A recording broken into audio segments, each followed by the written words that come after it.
Kalau ditahan, jangan sewenang-wenang. Kalau sudah ditangkap, ditahan, jangan disiksa.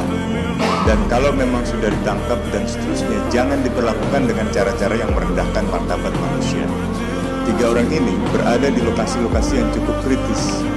2 diantaranya itu ada di Kuitang dekat markas Brimob, dan 1 lagi ada di daerah Glodok.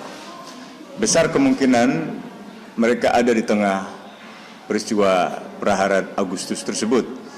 Dan bagaimanapun juga negara punya kewajiban untuk melindungi setiap warga negara, baik yang melakukan demonstrasi maupun yang ketika di dalam kericuhan itu hendak diproses hukum.